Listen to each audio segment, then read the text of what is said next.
Hello అండి, welcome back to our channel మా చిన్ని లైఫ్. చాలా రేస్ అయిపోయింది వీడియోస్ చేయకనైతే కొంచెం బిజీగా ఉండి వీడియోస్ చేయలేకపోయినా ఇప్పుడైతే డైలీ కంటిన్యూగా వీడియోస్ వస్తాయి, చూస్తూ ఉండండి. ఈరోజు వీడియో ఏంటంటే మా చెల్ల వాళ్ళ ఇంటికన్నా అయితే చిన్న ఫంక్షన్ అయితే కర్రీ చేస్తుండు, మటన్ కర్రీ. చిన్న చిన్న ఫంక్షన్లకి మా బావనైతే కర్రీస్ చేస్తాడు, పుట్టెంటుకలకు పూరుళ్ళకు దానికి దీనికి ఫంక్షన్స్కి అన్నిటికీ వంటలు అయితే చేస్తాడు, మంచిగా చేస్తాడు. కర్రీస్ సూపర్ టేస్టీగా ఉంటాయి. మీకు కావాలంటే చెప్పండి, కామెంట్ చేయండి, నంబర్ ఇస్తా. మంచిగా చేస్తాడు కర్రీస్ అయితే. మా బావగారు అయితే కర్రీ చేస్తే వెనకాలనైతే మా ఆయన మా మరిది గారు కూర్చొని అయితే ముచ్చట్లు పెడుతుర్రు. హెల్ప్ చేయాలంటే హెల్ప్ చేయరు, కానీ ముచ్చట్లు అయితే మంచిగా పెడతారు.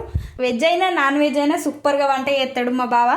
ఏ చిన్న ఫంక్షన్స్కి పెద్ద పెద్ద ఫంక్షన్స్గా చిన్న ఫంక్షన్స్కి వంట చేయడానికి వంట మనిషి కావాలంటేనైతే కామెంట్ చేయండి, నంబర్ పెడతా కామెంట్ బాక్స్లో. ఇక నుంచి కంటిన్యూగా వీడియోస్ వస్తాయి. మా చెల్లి పెళ్లి వీడియోస్ కంటిన్యూగా పెడతా. నా ఛానల్ని సబ్స్క్రైబ్ చేయండి. Thank you.